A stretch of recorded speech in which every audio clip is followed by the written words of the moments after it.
Shalom, damai di hati. Puji syukur lagi kita boleh panjatkan kepada Tuhan karena kita boleh berada di hari ini dengan penuh sukacita iman. Dan saat ini teman-teman, kita akan masuk dalam pembacaan Alkitab serta perenungan. Namun sebelumnya itu kita akan berdoa untuk pembacaan kita. Dan mari kita berdoa. Kami mengucap syukur Tuhan untuk setiap berkat penyertaan-Mu di dalam kehidupan kami ya Tuhan. Sungguh nyata dan sungguh kami rasakan ya Tuhan. Pada saat ini ya Tuhan, kami akan membaca serta mendengarkan sebagian dari sabda firman-Mu. Kiranya Tuhan menyertai akan pembacaan serta perenungan kami ini ya Tuhan. Hingga boleh berjalan dengan begitu baik. Hanya ini doa kami, di dalam nama Tuhan Yesus kami siap menyambut firman-Mu. Amin.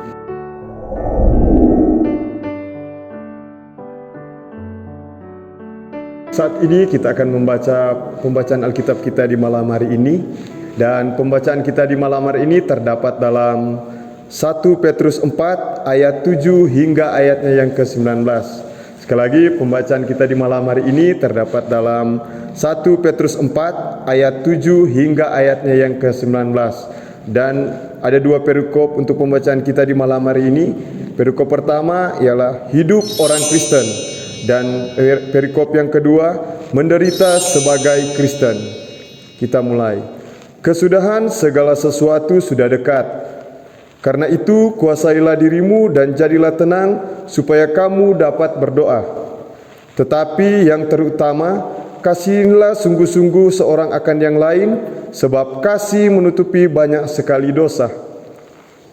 Berilah tumpangan seorang akan yang lain dengan tidak bersungut-sungut. Layanilah seorang akan yang lain sesuai dengan karunia yang telah diperoleh tiap-tiap orang sebagai pengurus yang baik dari kasih karunia Allah. Jika ada orang yang berbicara, baiklah ia berbicara sebagai orang yang menyampaikan firman Allah. Jika ada orang yang melayani, baiklah ia melakukannya dengan kekuatan yang dianugerahkan Allah, supaya Allah dimuliakan dalam segala sesuatu karena Yesus Kristus.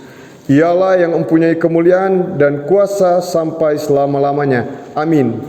Saudara-saudara yang kekasih, janganlah kamu heran akan nyala api siksaan yang datang kepadamu sebagai ujian, seolah-olah ada sesuatu yang luar biasa terjadi atas kamu.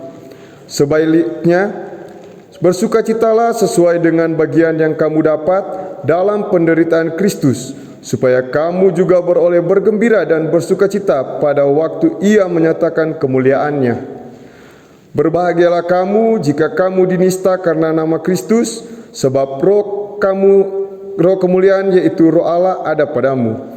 Janganlah ada di antara kamu yang harus menderita sebagai pembunuh atau pencuri atau penjahat atau pengacau. Tetapi jika ia menderita sebagai orang Kristen, maka janganlah ia malu, melainkan hendaklah ia memuliakan Allah dalam nama Kristus itu.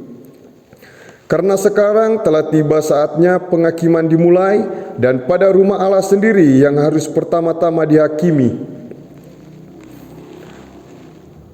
Dan jika penghakiman itu dimulai pada kita, bagaimanakah kesudahannya dengan mereka yang tidak percaya pada Injil Allah?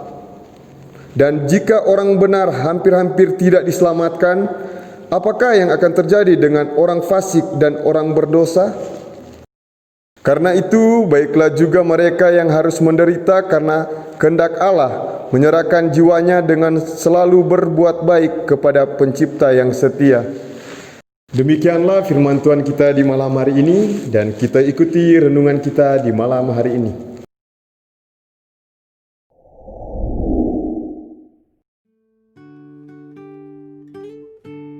Shalom, damai di hati.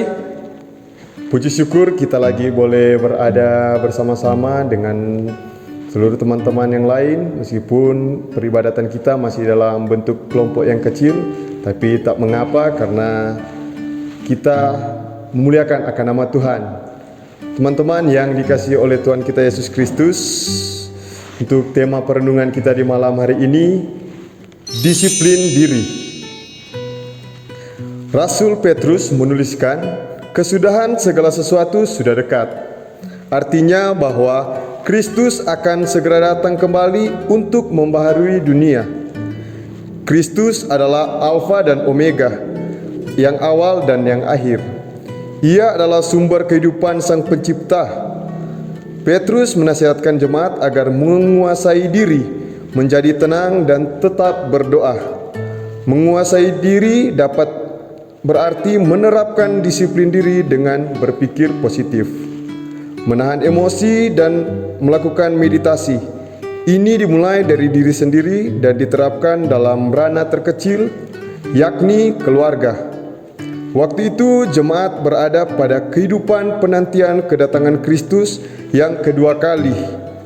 Selama masa penantian, banyak aktivitas jemaat yang berubah. Apakah yang akan menanti hukum?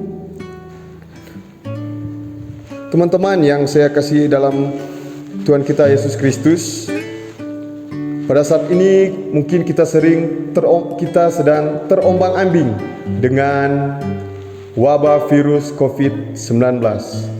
Pastinya rasa cemas, rasa ketakutan selalu ada dalam benak pikirannya orang semua.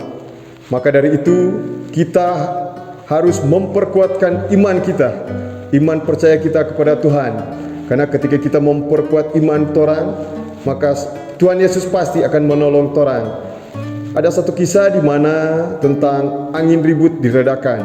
Teman-teman yang kasih oleh Tuhan kita Yesus Kristus, angin ribut diredakan di mana di sana ada murid Yesus, begitupun dengan Tuhan Yesus, dan di kejadian di sana terjadi angin ribut sehingga mereka berada dalam rasa ketakutan, rasa kecemasan. Mungkin mereka merasa sudah saatnya mereka akan mati pada saat itu. Akan tetapi mereka memanggil nama Yesus. Yesus, Yesus, tolong, akan kata pada orang. Akan tetapi di situ Yesus berkata, "Di manakah imanmu?" Di manakah iman dari murid-murid Tuhan Yesus pada saat itu?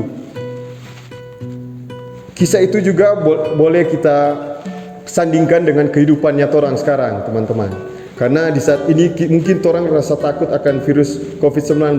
Akan tetapi disinilah kita menunjukkan pondasi iman orang sebagai pemuda gereja. Orang harus memperkuat pondasi iman orang. Orang jangan takut. Kita harus menjalaninya dengan selalu penuh sukacita iman, teman-teman. Jadi, dan juga marilah kita menghargai akan setiap pekerja-pekerja yang ada, para medis, pemerintah, begitupun dari gereja yang sudah berupaya bagaimana dorang mungkin saat ini dorang sedang berupaya bagaimana menanggulangi akan COVID-19 ini. Itu semua mereka lakukan untuk orang semua, teman-teman. Maka dari itu marilah orang menghargai mereka. Akan tetapi sebelum orang menghargai mereka, timbul pertanyaan dalam diri orang. Sudahkah orang menghargai diri kita sendiri? Bagaimanakah orang menghargai diri kita untuk sebelum kita menghargai orang lain? Maka dari itu, teman-teman, marilah orang menghargai diri kita, begitupun menghargai pemerintah yang sedang berupaya. Dan dalam hal ini ya teman-teman, marilah orang jangan takut dan jangan pernah orang bimbang. Orang yakin dan orang percaya Tuhan Yesus tetap setia, Tuhan Yesus tetap menjaga dan memelihara kita semua. Amin.